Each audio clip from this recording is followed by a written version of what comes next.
I'm Brie, and this is Makeup, Movies, and Stuff, where I do my makeup, talk about movies, and stuff. Today we're going to do a deep dive into Friday the 13th. If you are new to this channel, I'm going to do a review of the movies that the metalcore band Ice Nine Kills does songs about. And I end the video with a rundown of the Ice Nine Kills song and how freaking great it is. But the focus of the video is the movie itself. And I do a makeup look based on that movie while I talk. If you have not yet, I recommend you go onto my channel and check out my video on A Nightmare on Elm Street.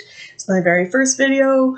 I did not have my glorious background with my beautiful letterboard, my candle, my tree, my stones, and my tarot cards, my pendulum, and that puts out essential oil smells. It's pretty. All of this stuff. I hope you like my background. Let me know if there's anything that you would like to see closer or elsewhere in my room. Tell me if you have any suggestions for my background. That would be great. I am always good to make my room look like a 13-year-old lives in it. So, like I said, we are doing a video on Friday the 13th. Not on Friday the 13th. This isn't Friday the 13th. On the movie Friday the 13th. It is a rated R movie. It's a horror movie. There's going to be language. There is going to be some adult subject matter talked about, and we're doing a review, so there will be spoilers, so watch at your discretion. Without further ado, I give you track 2 of the Silver Scream album, Thank God It's Friday, based on the 1980s slasher film Friday the 13th, starring Adrienne King, a kiddo named Kevin Bacon, and Betsy Palmer. I'm going to give a quick synopsis of the movie in case you have not seen it, so you kind of know what I'm talking about. I'm running out of this. This is my favorite. It's Two-Face, Born This Way. You can't see that.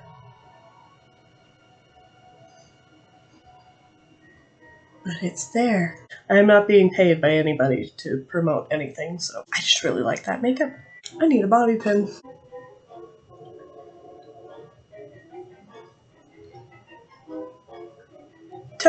At Camp Crystal Lake in 1958, 2 camp counselors who sneak off to do some smoochy-woochy, gross, awkward teen canoodling are stabbed to death by an unseen killer, prompting the closure of the camp. 11 years later, a young woman travels to work at the newly reopened camp. All the locals are disgusted, but a truck driver takes her halfway to the camp, revealing the camp's dark past, including the fact that a little boy drowned in the titular lake a year before the murder of the counselors. When the woman is dropped off, someone else unseen drives her past the camp, and after a foot chase, slits her throat. There are a group of counselors at the camp already, prepping it for opening and screwing around, having fun, smoking weed, and literally screwing. A thunderstorm rolls in, and the counselors are picked off one by one by a still unseen force, seemingly for their transgressions. Eventually, the last of the counselors, named Alice, thinks she's been saved when a middle-aged woman, Mrs. Voorhees, pulls into the camp. She claims she's an old friend of the camp owner's family. As they're huddled in the cabin for safety, it is revealed that it was Mrs. Voorhees' son, Jason, who drowned in the lake due to being disabled. She says he wasn't a very good swimmer, and the counselor's negligence, going off to have sex instead of watching the kid. Turns out, she's the killer, hearing her son's voice in her head to exact revenge. And after a vicious struggle, Alice beheads her and gets away in a canoe. All seems well until a deformed boy leaps out of the lake and attacks her. She awakens in the hospital to find she survived the massacre, and there was no boy in the lake. But Alice claims Jason is still down there, somewhere. Okay, let's get right into it. This movie was directed by Sean S. Cunningham, who was a Broadway stage manager and got bored doing that and said, let's make a movie. And he made a movie called The Art of Marriage, which was about... It was about sex. It was about sex positions and how they, and blah, blah, blah, and marriage. And then, after that, he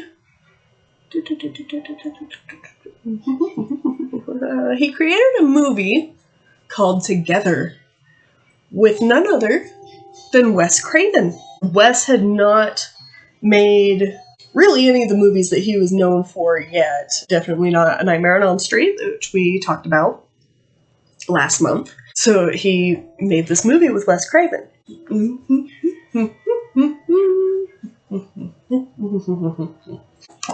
Shortly after that, he and Wes Craven did Last House on the Left. He really enjoyed Sean.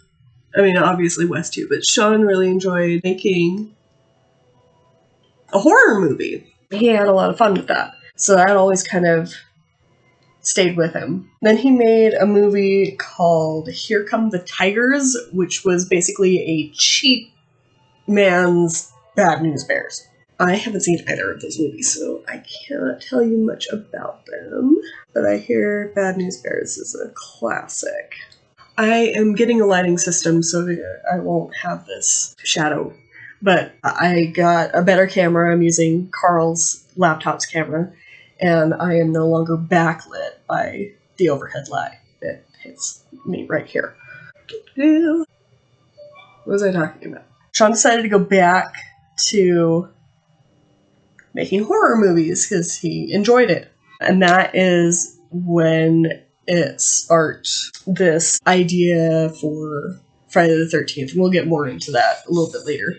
It was filmed at a Boy Scout camp that is still operating in New Jersey called Camp Nobobosco. I tried to look and see what that meant, and I couldn't find any information on the name of the camp. So I'm sorry. I try to get that kind of information for you guys, but it's hard.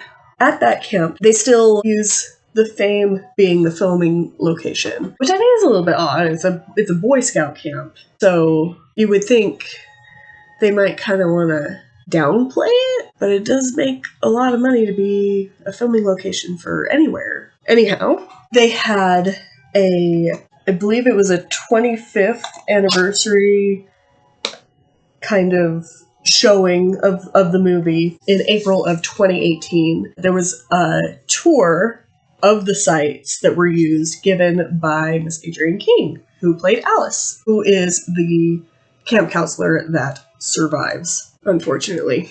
We'll get more into what I mean. A little bit about the title itself, Friday the 13th. Originally, Sean wanted it to be A Long Night at Camp Blood. Locals call Camp Crystal Lake Camp Blood in the story. So it would be A Long Night at Camp Blood. But then, I don't know if it just developed this way, but there does end up being more emphasis on the Friday, the upcoming Friday. Alice is told by Mr. Christie, who owns the camp, they're like dating or something.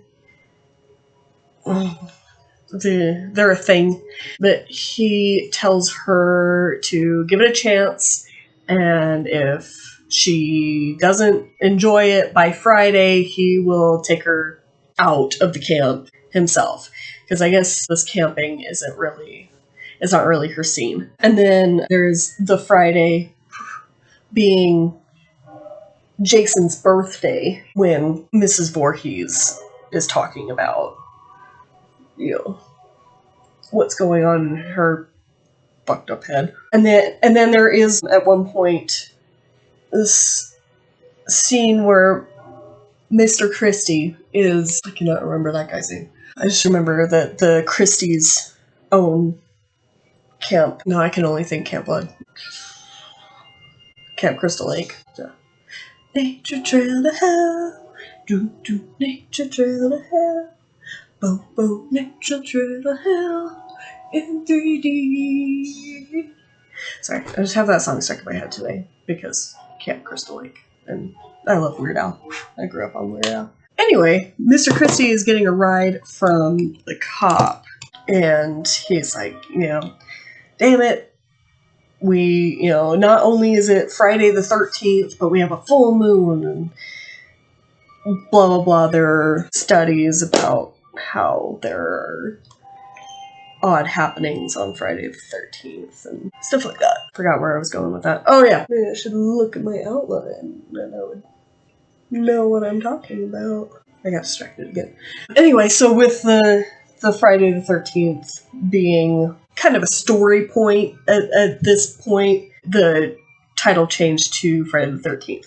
And that was what he went with so early on in development that they didn't even have a script written when he publicized in some newspaper for Friday the 13th. And it was just Friday the 13th in block letters crashing through a pane of glass, which is how the film starts. Well, when the title card comes up, that is the title card. Yeah, they didn't even have a script done, but he was like, yeah, we're going to make this movie. It's going to be Friday the 13th, and here it is. And he had no idea. I just think it's funny. There was a little incident. Friday the 13th was already a title of a movie that had come out the year before. It was Friday the 13th, The Orphan. And they, I'm doing the wrong thing. They have since kind of changed the name. I looked it up on IMDb, and they've changed it to just The Orphan. It's kind of like Silent Night, Deadly Night, but without the Christmas thing. It also, just like Friday the 13th, plays with morality, and so does Silent Night, Deadly Night. It's all kind of the same trope. This Friday the 13th takes place in, I think it's like a boys' home or something. I looked it up. There is really not a lot of information about it, and I couldn't find anywhere to watch it. It did moderately well. They did try to sue for the name, but they most likely got bought off, and it was fine. Whatever. But they literally decided that this Friday the 13th was going to straight up be a ripoff of Halloween plus gore. Because there was not any gore in Halloween. If you watch it, there is no real blood. There's a lot of violence and death, but there's no gore. It introduces the slasher film for real. I don't think that Nightmare on Elm Street would be what it is with its gory, interesting deaths if Friday the 13th hadn't come along before and introduced that. It's kind of a cabin in the woods trope, which wasn't a thing yet, meets Halloween. But the gore effects were something wild. It was pretty cool. The lead makeup artist was Tom Savini, and he worked on several things, but he worked on Dawn of the Dead. And he actually gets killed in the film. I think he gets his torso eaten. It's been a really long time since I watched that movie, but it's got some of the greatest effects in it. If I'm remembering the right movie, I'm pretty sure it's Dawn of the Dead. There is this scene where this guy gets his throat ripped open. As the vocal cords are stretched, his voice goes higher from the strain before he goes silent. And I thought that was one of the coolest deaths I've ever seen. And that was Tom Savini, who, not the one in the vocal cord death, died a different way, but he did all of the gore effects. And he had kind of an apprentice named Tazo Stava, Stavrakis. I know I didn't. I guarantee I did not say that right.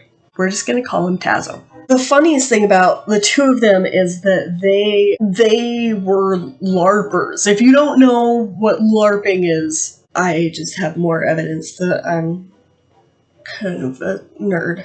If you don't know what LARPing is, it stands for live action role playing. I heard somebody say that it's D&D, but we added gym class to it. I cannot remember who said that, but I was like, yep, no, that, yeah. Mm-hmm. You have these fake weapons, and you have, like, hit points, and you're, like, fighting with each other, and that's mostly LARPing, is the battle side of things, but, it's actual role play as well. But the reason that's funny is because they were filming the end fight scene. Not Tom and Tazo, Sean and the rest of the crew. Tom and Tazo were done. They had done all of the special effects, and they were actually on their way out. They were leaving the set. They're filming the end fight scene, and it's pathetic. It looks so bad. And so they use their LARPing knowledge and go out there and turn it into a really intense, realistic fight. I do enjoy the end fight scene. I think that it is deservedly the most interesting, most exciting part. It is a worthy climax to the movie. Another word about Tazo, he basically did everything. He was the backup guy for everything. I heard like 5 things just cracking my back. And it feels great. Great. Am I out of this too? Come on. This is my favorite stuff. Oh, there we go. NYX Marshmallow Primer. Again, not promoting anybody on purpose. For money.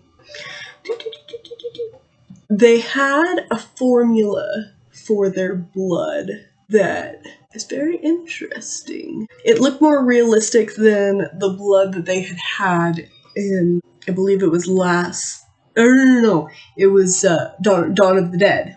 They had kind of cartoony blood for Dawn of the Dead. I keep almost saying Shaun. That movie is super great too. Shaun of the Dead. I love stupid funny shit. And I always picture me and Susie as the main characters in Shaun of the Dead, should a zombie apocalypse ever hit us. Anyway, so they had a new formula for the blood. And it is Caro syrup. It's a corn syrup. Caro brand. If you've ever... I'm shaking the desk. I apologize. If I'm giving anybody more motion sickness, I'm sorry. Caro syrup. And then red food coloring. And then the most important thing was Kodak Photo Flow for color and viscosity. I'm not sure what Photo Flow did. I was born in the 90s. I am not familiar with what Photo Flow is. I believe it might have been like a processing chemical for the film. I have worked with film before. I'm not that young. I've never heard of Photo Flow. But that was their formula for blood. Their formula for what Halloween was and what Friday the 13th was going to be. Sorry, I was having a hard time seeing what I was doing directly in the camera, so I introduced my really, really pretty mirror to the setup. I'm still trying to figure things out. This is all new to me. I hope I'm not staring off too far off camera when I'm doing this. No, that should be fine. You guys can still hear me and see me. I'm going to dry this lid a little bit because I need to draw on it. Draw some white. What was I talking about, though? The deaths. No, the Halloween formula. The Halloween formula. This is what they figured out. They figured out that where in the hell did I put that white Pencil I just had. Oh, it's under here. We're good. We're good. Everything's fine. Fuck it. We'll do it live. The formula that they figured out was that you get teenagers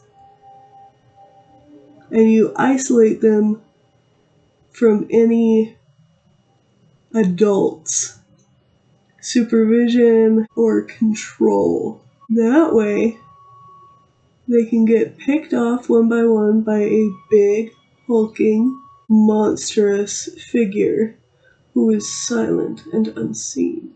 Almost. However, in Friday the 13th, the very first movie, as you are supposed to be thinking that it is a big, hulking man, turns out to be very different. We'll come back to that. Oh my god, I just gave you a synopsis. You know what happens. It's Pamela. Pamela Voorhees. Again, we'll talk about that later. Naughty children get punished. Halloween had done that, basically, with the sex, and this one does that with sex, drugs, and rock and roll. You know, the fun stuff. I'm sorry, I feel awfully distracted on this one. I'm trying new things. A little intimidating, but we've got this. The deaths. Deaths in this gore fest with Tom Savini. The first one I want to talk about is the slit throat. Annie, the first counselor that we meet of the new crew. She's meant to be the cook, I noticed last time that I watched it. That will come up again, so keep that in mind. They had a prosthetic piece across her throat with copper piping up through it. Basic setup for the blood to spill out. Instead of like gushing out, it just spills out. Tazo, as I said, does everything. He is the one in the shot who goes in front of the camera, slits her neck, and walks off. It's Tazo that's doing it. And all she had to do was lean her neck back, which she does a little bit, and then she swallows, and it just opens this up, and the blood starts coming out through the copper piping. So that was a pretty cool one. Kevin Bacon's death, the arrow through the neck, was done with a plaster chest. So Kevin is only here, right here. And then he's like through the bed, I'm pretty sure. Like, I bet he's kneeling underneath the bed with his head up like this. And then the rest is this plaster and makeup chest with the neck and everything. So what they had done is they pushed the hole through the neck of the fake chest. They pushed the hole through the fake chest, and there was tubing that had the blood coming out. Well, once they had made the hole, the tubing popped off because Tazo went and just like tried to blow a bunch of blood out, but it was too much. It was too much pressure, so the tubing just popped off the machine.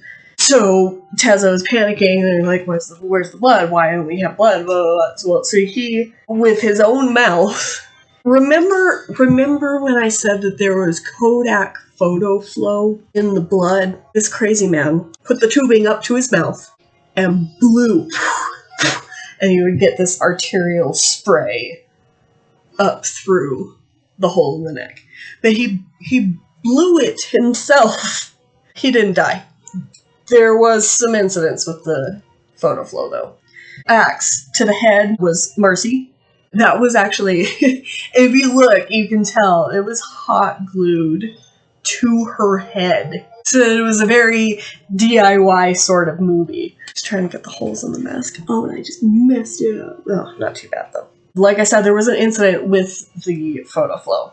Bill, one of the camp counselors, obviously, when he is killed, there are 3 arrows through him. One of them is going through his eye. Well, there was blood seeping from the eye. That blood, with the Kodak photo flow in it, got into his eye and literally melted it. He was blind for 6 months in that eye. Completely blind. for 6 months. Luckily, he fully recovered. He has full sight in his eyes now.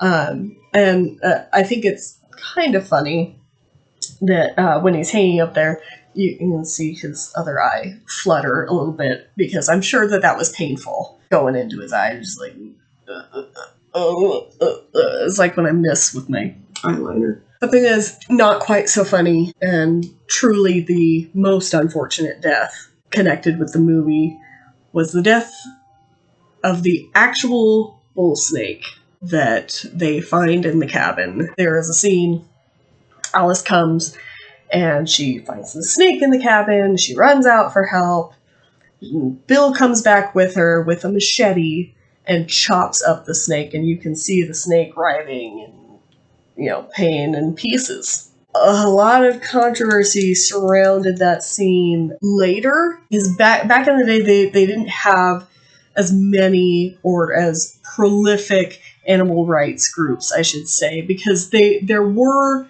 some sort of animal care units. I don't know if they were an actual organization, but on the Wizard of Oz, the horse of a different color, which is like my favorite part of the movie. I was a horse girl. I was a horse girl. And I was a colors girl. And I'm still a colors girl. And I'm still a horse girl. Anyway, horse of a different color had to be colored with animal-friendly dye. They were given that task by some sort of organization. So there was something in place, at least by the 30s, to try and protect animals on set. But it wasn't like it is today. The snake had a handler. The handler was not told what was going to happen to the snake. There are rumors that you can actually hear the handler crying off scene in the reaction shot because he was so distressed about what happened to the snake, which I would be too. I love snakes. Animals is animals. It's unfortunate, and it makes for, I don't want to say an unnecessary scene, because it gives you an idea of that these are just kids. They're scared. They're, like Mr. Christie says, babes in the woods in every sense of the word. They're, killing snakes. I thought stripes were hard. Dots are freaking hard. Dots are hard. I mean, stripes are still hard, but dots are hard too. The discussion of the evils of teen sexuality versus gruesome violence.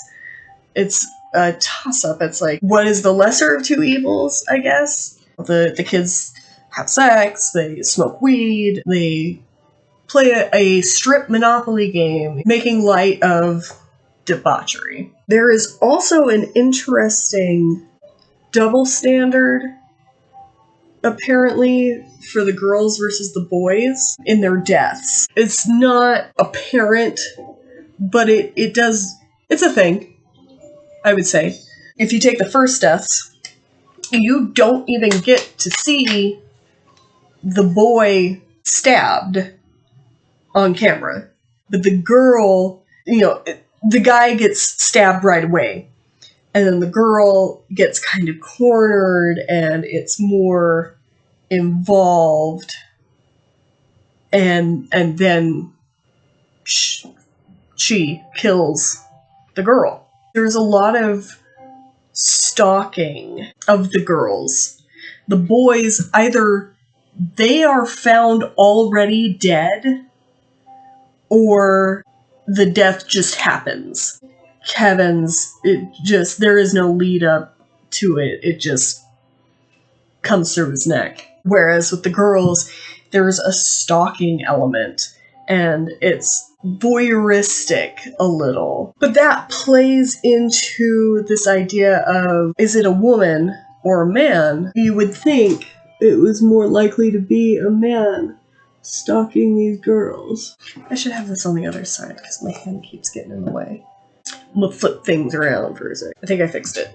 I told you, I'm still working on this. Which causes quite a bit of, a shock when it turns out to be this sweet looking middle-aged woman who reminds me of my future mother-in-law. Like, just this sweet lady who happens to be nuts. Don't they all, though? Anyway, it plays with morality versus mortality.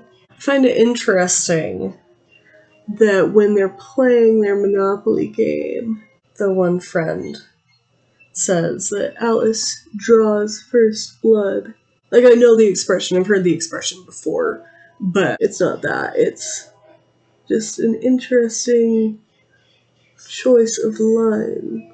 I hope I'm doing this right, because I practiced this a couple weeks ago for my Friday makeup, and I liked how it turned out. It turned out pretty cool. I'm hoping that I can get that same kind of quality, or better.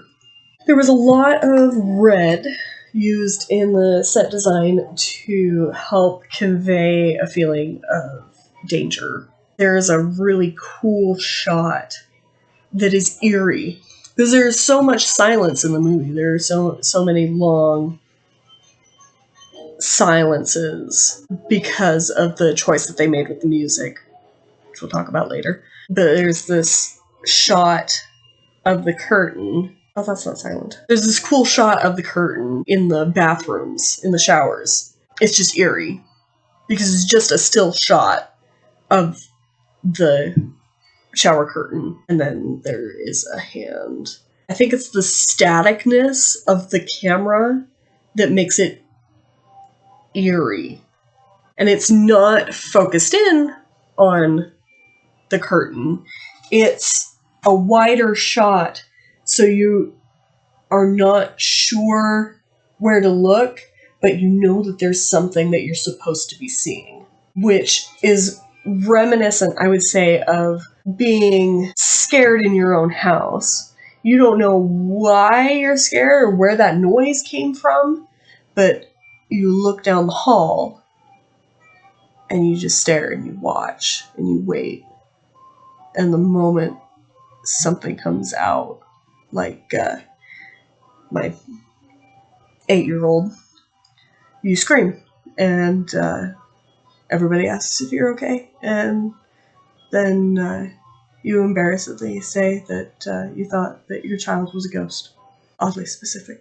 That never happened more than once. In those bathrooms, they had built the bathrooms, and I want my good brush. Where'd my good brush go? There it is. They had made the bathrooms already. Then they were told that they did not have enough money to complete the film and that they had to stop. Well, the set designer left everything as it was because they'd heard that before on other movies, and they were just optimistic that it was going to pull through, and so she left everything exactly as it was. Well, when they came back to film, somebody had used the toilets in the set bathroom. They were not working toilets, so the poor set designer had to clean all of these toilets that had probably sat countless days with shit in them. That's just horrid. Ugh, that's just horrid. Ugh. There's another shot. I don't know why I'm talking about this, but there's another shot, the scene where Alice is barricading herself in the cabin. She is hysterical, and she ropes up the door. Follow me on this. The door swings outward. So she comes in and wraps a rope around the handle of the door and ties it up to a beam in the ceiling. We good so far? I mean, that makes sense. Then she starts taking heavy furniture and putting it in front of the door, barricading the door, which I get it. It's like whoever is coming through would have to climb over that stuff or move it out of the way, and it's heavy furniture. But I always thought, I was like, the door swings outward. If you push it up against the door, it's just going to fall out. Useless? I don't know. let me know. Let me know what you think. This movie has some of the longest, as I said before, longest silent, long continuing shots that are just long. And they go on and on and on and on, and I just think that could have been served with some more impressive editing. Did I just mess that up? That look terrible now. No. Still looks great. Yeah. The cast was mostly unknowns. Sean being the big promoter, PR guy that he was, which I'm sure comes from him having a theater background. He made the casting for Alice, the main character, really more the final girl. She's not really a main character, per se. I say per se, and that reminds me of that South Park episode where the goths are like, they say per se about everything, even if it doesn't make sense in the context. Did I just make that up, or has somebody else seen that? Somebody else has to have seen that, right? I just find it funny because I used to be a goth kid. Used to be. Look at me. My patron saint, Frankie, next to my coffin, and Cthulhu. And all this. And Nightmare. And Batman. I'm including Batman because a Nightmare. Guess I'm still a goth kid. No, I am a goth too old for this shit. But I like being weird. It's fun. Where was I going with that? Alice. I remember. Alice. I find this interesting. They originally wanted Sally Field to play Alice. Sally Field, award-winning actress from, oh, what have I seen her in? Mrs. Doubtfire, Not Without My Daughter, Steel Magnolias. Oh, I just found out about this one, Sybil. She plays a woman with multiple personalities. It's supposedly based on a true story. It's based on a book, which is supposedly based on a true story. But yeah, I really want to see that now. Sybil. Sally Field. Yeah, Sally Field, been in hundreds of things. A really, really great actress. I think she would have made a pretty decent final girl. Adrienne King came in. I don't want to say that it's Adrienne's fault, but Alice makes for the worst final girl. You remember my door barricade that I was complaining about? Everybody's dying in the camp. Like, literally everyone is dead, except for her. And she's seen all these terrible murders. She didn't see the murders, she's seen the aftermath.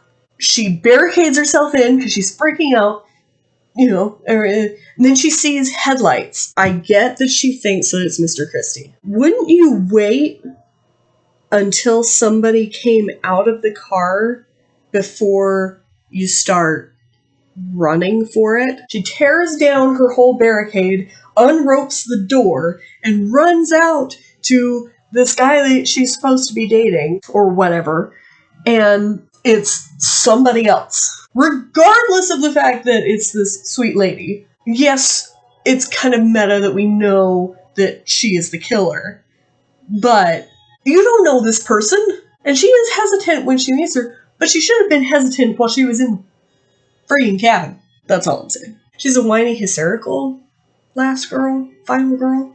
I'm probably biased in being annoyed because Nancy is such a great final girl. She kicks ass. But I mean, that didn't come out till later. Did I do that right? Yeah, I did that right. Red everywhere. Red everywhere. Ha ha ha ha ha.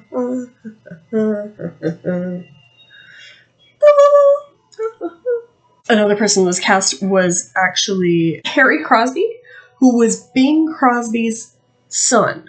He played Bill, the one who got his eye melted, and the one that killed the snake. I'm still sad. But yeah, he was Bing Crosby's son. You can kind of, I don't really see it, but I just find that interesting. I would hope everybody out there knows who Bing Crosby is. If you don't, please look it up. He is an icon. Anyway, now Kevin Bacon and the others that were cast had been on in soap operas previous to this, so they had already been working. So for Kevin, it wasn't exactly like Johnny Depp where he was, you know, this was his big premiere. he had already been on the small screen a few times before he got Friday the 13th.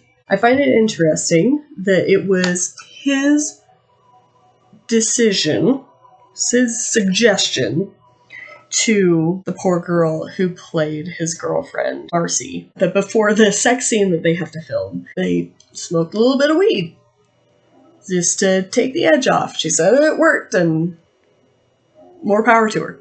I don't know if we're meant to make this connection, but Marcy has a dream before the sex scene.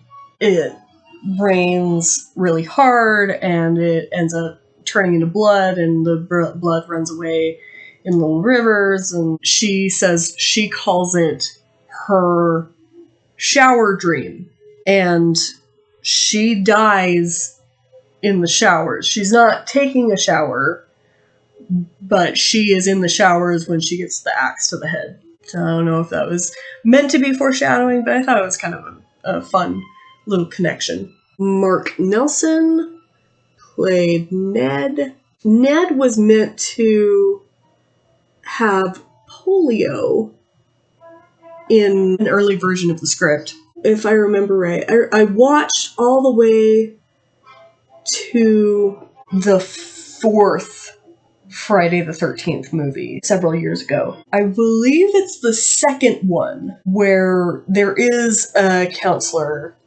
who is in a wheelchair, and he's kind of the jokester, but he also gets left out of stuff. And I don't know if that was like a throwback to that idea. Mark Nelson, who played Ned, said that he believed that Ned was kind of the predecessor for the practical Joker victim. The guy who is the funny man, and when he gets killed is kind of shocking because he's meant to be the funny man. Sweet Annie, the first victim, was played by Robbie Morgan. Robbie Morgan is also very sweet. I think she's cute. She was auditioning for something else, and she was pegged for, they said, you're going to be a camp counselor. You're not right for this part, but there is this other project that I think you would be good in. She was super enthusiastic. That's why I think she's so cute, is she's super enthusiastic. And she had acrobatic training. So she was like, I can do this. I can jump out of the car, and I can roll, and I can trip, and and Sean was directing her. Okay, now fall over. Okay, now trip. Now, do this and this. And she was like all for it. I just think that would be so much fun. I've been in a horror movie before, an independent film called Lust of the Vampire Girls. You can find it on YouTube. It is there. My name is spelled wrong in the opening credits, but it's spelled right in the ending credits. I went on a tangent. I'm sorry. I just thought it was so much fun to film that, and I would totally do it again. Is this still primed? It is. Okay. I'm using this brush for only the second time. I didn't use it on the first version of the Friday the 13th look, but I think it's really good for detailing. So I'm going to give it a try. So I hope that this turns out well. It's time to do... I finished my Jason mask. Let me just blend these the way I want them. Make the eyebrow meet the red. Maybe blend some of the black into the red so it fades. Yeah, I think that looks cool. Yeah, I like that. Haha! I used that green, didn't I? Okay, so let's use that green again. Robbie didn't film the truck scene with Rex Everhart, who played Enos, the truck driver. It was actually Tazo. Like I said, he did everything. Tazo was on the...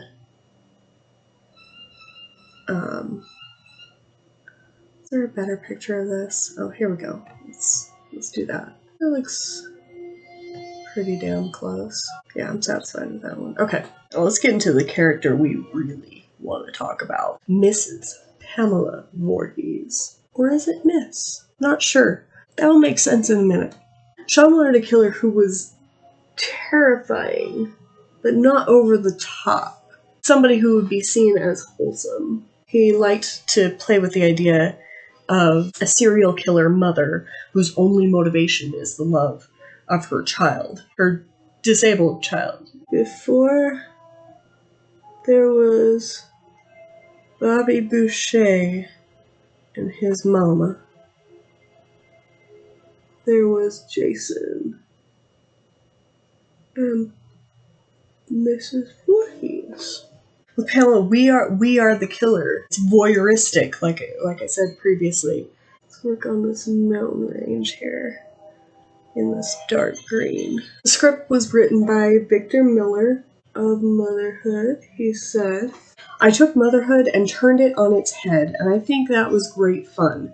Mrs. Voorhees was the mother I'd always wanted, a mother who would have killed for her kids." I find it interesting, that quote versus the perverted father figure that Freddy was meant to be in Nightmare on Elm Street later. And then to later have them face off against each other, Freddy versus Jason. Mother's love versus father's perversion. I don't know. I just kind of like that. I think that sounds cool. Getting some more green on there. Victor Miller, the writer. Oh, look. My hand is in the way again. Okay. Don't forget, I'm still getting this figured out. Victor Miller, the writer of the script, was upset when in the sequels Jason became the killer, because Jason was always meant to be dead. He is already dead by the first scene where the camp counselors get stabbed to death. However, I find it notable that there is a part in the movie where you hear a little boy crying, "Help me, help me, help me." My question is it Pamela? Is it Mrs. Voorhees who is hearing her son's voice in her head, manifesting it again as she does in the end scene? "Kill her, Mommy. Kill her. Don't let her live. I won't, Jason." Is it Pamela? It doesn't sound like Pamela, is the only problem I have with that. Is that it sounds like Jason. When you hear Jason in the flashback scene crying out to his mother. So is it actually Jason? Was it meant to be Jason? Is Jason a ghost? That's hotly debated as well, because he seems to be, in the sequels, undying. But they were never meant to be sequels.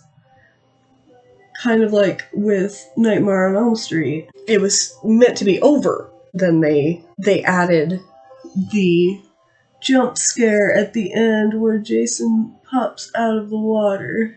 So it's like, was it possibly added by somebody later? Like post script writing? I mean, it's entirely possible. Stuff changes when you film all the time. For example, Jason was not meant to pop out of the lake, but he does. For Pamela Voorhees, they initially wanted Estelle Parsons, who was in Bonnie and Clyde, which I find funny because she turned it down because it was so violent and dirty, basically. And then she went and made Bonnie and Clyde. I don't know if I think she had already made it. But she was, another sweet, wholesome seeming woman. And then later she went on to be Roseanne's mom in the show Roseanne, which I think is just as horrid, more horrid. I hated that show. And I hated the reboot. Anyway, another person that they looked at was Shelley Winters, who also turned it down.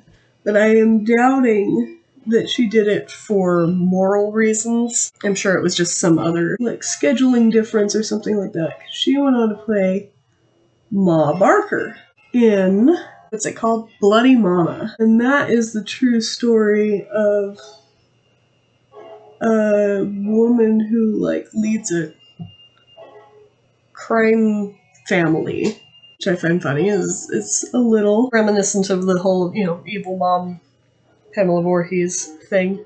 Now let's get the lake from the side. So they ended up with Miss Betsy Palmer, who was an interesting lady. She does seem wholesome and sweet, and she comes off as that very motherly figure in the movie and in all the stuff she's in. Betsy Palmer hated it. Thought that it was a dumb idea, it was a bad script, bad movie. I think she later came off her high horse, but initially, yeah, she hated it. And the only reason that she did Friday the 13th was she needed money for a new car. Her car had broken down, so she was going to do this little stupid independent horror film to get money for a new car. I just thought that was funny. She swore like a sailor, reportedly. She smoked her own weed, would not touch the kids' weed because it wasn't quality stuff, and she smoked her own, and I just think that's hilarious. She had a theater background. She was going to practice the end fight scene with Adrian. They're like, okay, we're going to practice this. And she full on smacked her. And Adrian hits the ground and says to Sean Cunningham, Sean, she really hit me. And Betsy was like, yeah, we were rehearsing. So that happened. I said it that way because Alice is such a whiny bitch. Not because I think that it was okay for Betsy Palmer to slap Adrian King. I loved Betsy Palmer's idea for Pamela's backstory. It was interesting. So she says, being an actress who uses the Stanislavski method, which is a system of acting the Russian theater adopted in the 20th century that Stanislavski calls the art of experiencing. Anyway, little tangent, but that's what she meant by that. So she's, of the art style of experiencing. She said, being an actress who uses the Stanislavski method, I always try to find details about my character. With Pamela, I began with a class ring that I remember reading in the script that she'd worn. Starting with that, I traced Pamela back to my own high school days in the early 40s. So it's 1944, a very conservative time, and Pamela has a steady boyfriend. They have sex, which is very bad, of course, and Pamela soon gets pregnant with Jason. The father takes off, and when Pamela tells her parents, they disown her because having babies out of wedlock isn't something that good girls do. I think she took Jason and raised him the best she could, but he turned out to be a very strange boy. She took lots of odd jobs, and one of those jobs was as a cook at a summer camp. Annie, the first victim, was going to be the cook. Quotes aren't done. Sorry. Then Jason drowns, and her whole world collapses. What were the counselors doing instead of watching Jason? They were having sex, which is the way she got into trouble. From that point on, Pamela became very psychotic and puritanical in her attitudes as she was determined to kill all of the immoral camp counselors. I like that. Having that in the back of your head when you watch Pamela, it almost makes it sad. Sad to watch. For Pamela Voorhees' death, where she is beheaded, it was actually Tazo again. Tazo with the head on his shoulders when it gets lobbed off. And he says the only thing you notice are the hairy knuckles.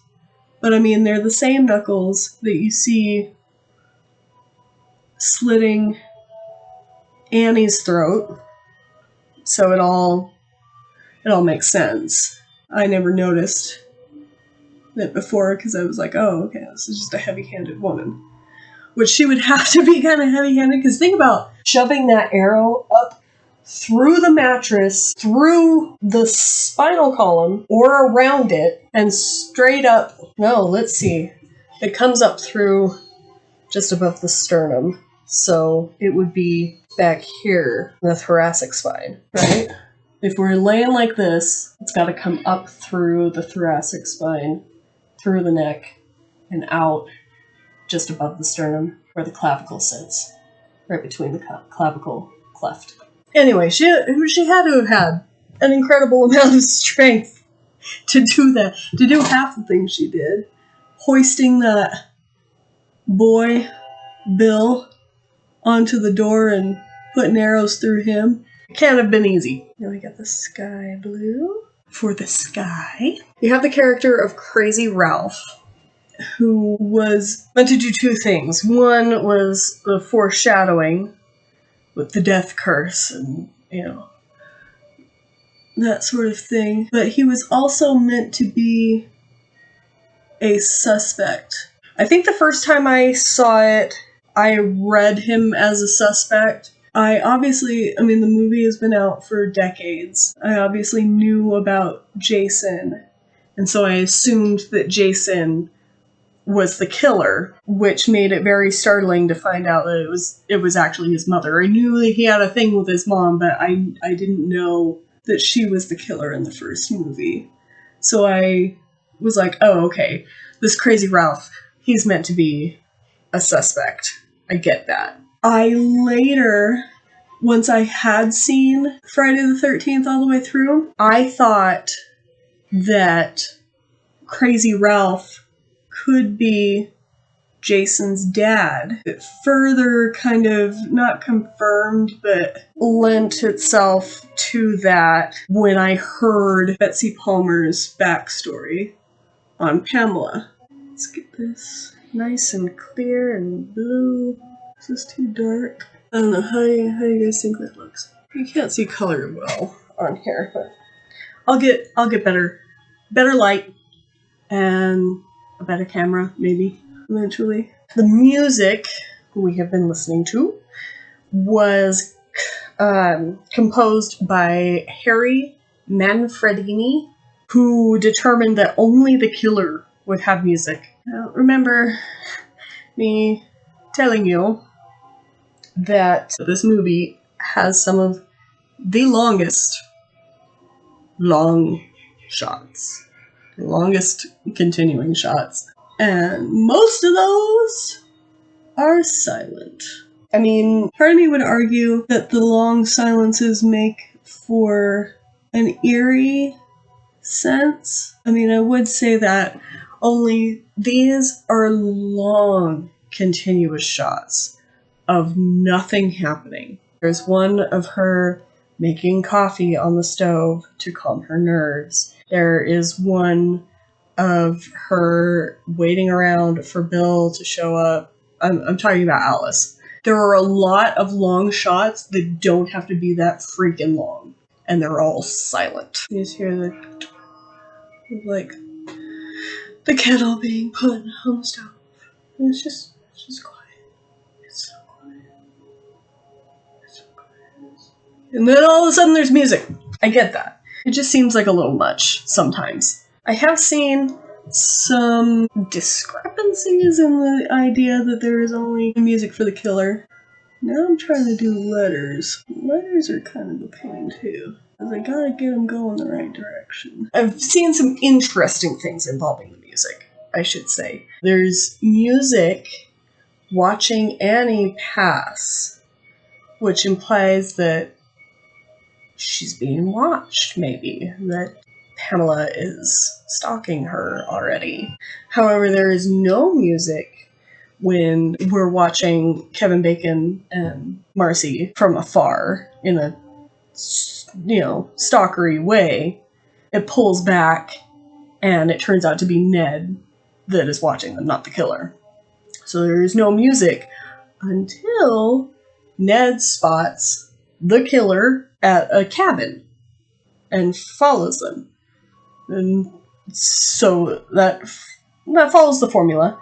And there's no music for the arrow jump scare that happens early in the movie. It's Ned again playing tricks, almost hitting the other girl.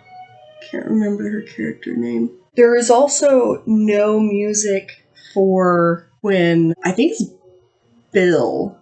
It's not Ned, it's Bill faking the drowning in the water. Which, if you think about, when Bill gets pulled out of the water and they're like working on him, and he starts kissing the girl passionately. Not only is it making a joke out of the idea of drowning, it is turning it into something sexual. That must have been so triggering to Pamela. I thought about that the last time I watched it, and I was just like, oh geez, like when you think about this, this is pretty terrible. Playing along with the formula, there is music when Annie starts to realize, when she's taken past the camp, and she starts to realize this person is not taking her to the camp.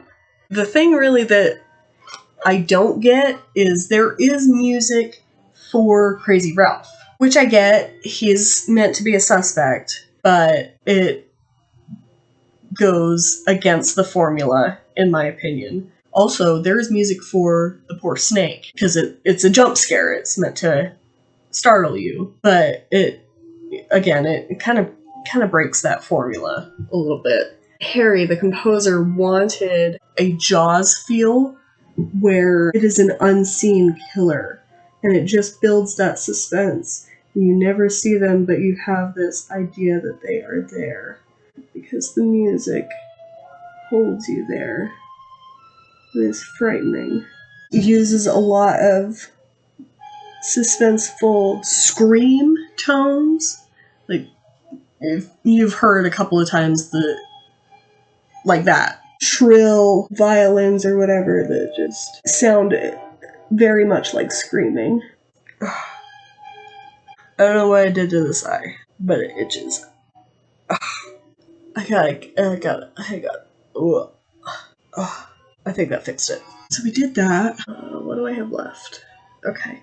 The other thing about the music, too, is a lot of you fans already know this.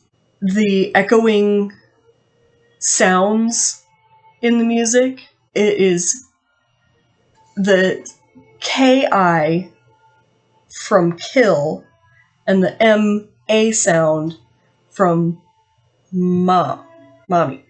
Because that quote kind of stuck with the composer when Pamela is losing it, and you can hear her in Jason's voice, like, kill her, mommy, kill her. That stuck with him. That's the only thing that she thinks when she snaps. So it was like, ma, ma, ma. Ma, ma, ma. It's not ch, ch, ch, ah, ah, ah. As much as many people believe that it is. It's not ch, ch, ch, ah, ah, ah. It's ma, ma, ma. The ending is Phil Scuderi and Tom Savini. So the producer and the makeup artist, the special effects artist, I should say, came up with this idea that there needs to be a Carrie type ending. At the end of Carrie, the girl that she makes friends with, kind of, she is walking past the house that burned down, that Carrie lived in. She has flowers. She bends down to put the flowers on the burned down house, which is where basically her and her mom's graves. And all of a sudden, an arm comes out of the rubble of the house and grabs her. And it's meant to be Carrie's arm. Which is a departure from the way that the book ends. Obviously, it's for dramatic effect for the movie. But that was their idea. They wanted the jump scare that Carrie has. So they were like, what if we have Jason come out, scare Alice in the boat because he's in the lake? I don't know if they just wanted the ambiguous jump scare that Carrie did, or if he's meant to really be in the light. I mean, initially, that's the problem with the sequels, is that Jason was really meant to be dead. Initially, it was Pamela who was doing the killing. Jason was dead. They had Jason come out, and like the Carrie ending, it turns out to be a dream. So it leaves it kind of confusing for me, because it's like, is Jason undead in the lake, or is this a dream that Alice is having? I'm banking on the dream, but I would consider it, given the rest of the sequels, that it was a prophetic dream. Because in the second Friday the 13th, Jason is the killer. He starts killing because he saw Alice behead his mother. Alice is the first one killed in the second movie. And then he just appears to be carrying on his mother's work, I guess. But I like to believe that Jason was believed to have drowned, but actually survived, and for some reason stayed hidden at the camp by the lake, waiting for, I don't know. It doesn't make any freaking sense, but it definitely makes more sense than him actually being a ghost as a kid and then turning out to be this large hulking man, where, it makes more sense that he survived and grew up into this big hulking man. I don't know. Tell me what you think. I'm always down for new theories. I have one about Hocus Pocus. It's pretty cool. I'll tell you about it another time. And Jason was played by a boy named Ari Lehman. Or Lehman, I'm not sure. There was a national opening, which was a lot bigger than Halloween had. And that year it was up against The Shining, The Fog, and Prom Night. I find it funny that Prom Night is one of the movies that it was up against, because it stars Jamie Lee Curtis from Halloween, which they were knocking off. Everything connects. The whole world connects if you find crazy links. I promise you. It was the 18th highest grossing film of the year, and of the Paramount movies that were released that year, only Airplane beat it. I can see why, because Airplane is a hell of a movie. Love Airplane. It's a great one. It is known as one of the top 5 most profitable horror movies, and it is, not counting international sales or the Freddy vs. Jason movie, it is the highest grossing film of the series. Critics hated it. They thought it was stupid. It did great on the public circuit. Critics hated it. Critics still kind of hate it, even though it's become known as a classic. I still kind of hate it. It only has 63% on Rotten Tomatoes, which is more than half, but just barely more than half. It is credited with helping start the stalker slasher subcategory of horror films. It was so gore heavy, and it introduced a lot of the tropes of the common slasher movie. I hear the garage door opening. I hope that's my son and not somebody here to kill me. I know I did this last time, but I am a small, skittish animal. Everything scares me. Obviously, Jason is the killer in the sequels. There have been 10 sequels and a reboot, but the reboot had Jason already in the hockey mask. And Jason, A, wasn't the killer in the first film, and B, didn't even have his iconic hockey mask until part 3. So, I mean, I'm cheating here, but how could I do a Friday the 13th look and not include the hockey mask? It's an icon. There was a novelization later that went into more detail about Pamela and her motives. There have been lots of comic books. Jason has popped up in video games, and he's got one of his own, Friday the 13th video game. It is Jason that is the killer, it is not Pamela. And now for the Ice Nine Kills bit. I am going to read the lyrics really quickly so that you who have not heard this wonderful song know what I'm talking about when I talk about it. So it goes, he drowned in all our sins, he drowned in our mistakes. Fueled by the flood, we pay in blood, the curse of Crystal Lake. Ki, ki, ki, ma, ma, ma. And that's repeated. We've all been laid to rest. Our epitaph reads, Mommy knows best. A word of warning from beyond the grave that must be understood. Throats get slit in this neck of the woods. She raised him right, and he'll come out to play. When Mother whispers, thank God it's Friday. He drowned in all our sins, he drowned in our mistakes. Fueled by the flood, we pay in blood, the curse of Crystal Lake. He's down there deep within, we found there's no escape. You just scratched the surface of the curse of Crystal Lake. Caught undressed, we were laid to rest. A drunken, sex-crazed teenage mess. Killed in the climax of debauchery, we learned the hard way when he came for our lives on the 13th day. And there is a dialogue piece. Did you know my son drowned in this lake? He should have been supervised, but the counselors were off having filthy sex. His name was Jason, and today is his birthday. She raised him right, and he'll come out to play when Mother whispers, thank God it's Friday. It's the chorus again. Don't you know he'll never be gone for good, so we'll never get out of the woods. A machete in one hand and an axe in the other, steadfast in his mask in the shadow of Mother. Ready to resume, you're all doomed. Thank God it's Friday, kill for Mommy. Thank God it's Friday. He'll stop at nothing, forever hunting. Jason's coming. So the chorus again.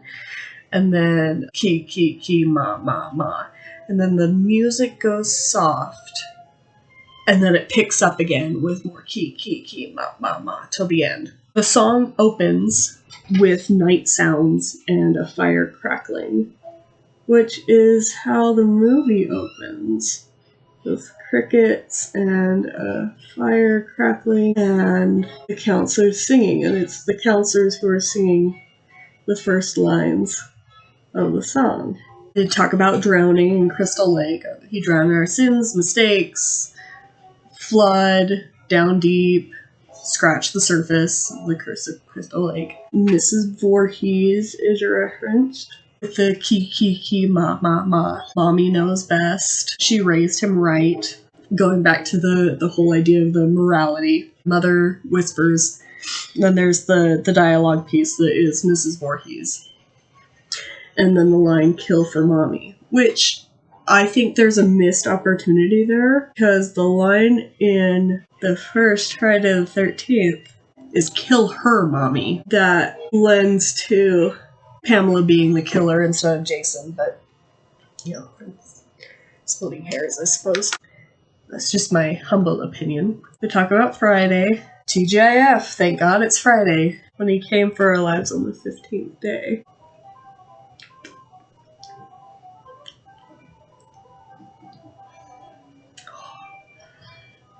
This legit smells like candy. Like, this smells like a coffee candy. Or a cupcake. I don't use this one very often, but I like it. It smells like a cupcake. Jason does come up, as it, you know, it talks about the series, not just the first one, but he'll come out to play. There's a reference to him being undying. He'll never be gone for good. The machete and the axe, the reference to his mask. There's references to the morality, talking about drunken, sex-crazed teenage mess, killed in the climax of debauchery. Then there's the reference to Crazy Ralph, you're all doomed, which is a dialogue piece that actually features somebody playing Ralph. And then at the very end, there is a calm break in the music, just like when Alice gets on the river, gets on the lake. It's freaking Camp Crystal Lake. Gets on the lake in the canoe, and then the startling end with key, ma, ma, ma, is Jason coming out and grabbing Alice. That is all I have for Friday the 13th. I hope you enjoyed my information. Let me come a little closer so you can admire my work. I know it's a little hard to see. I will get better equipment. I'm slowly turning this into something worth looking at.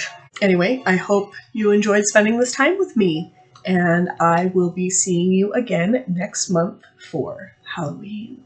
Thanks. Bye-bye.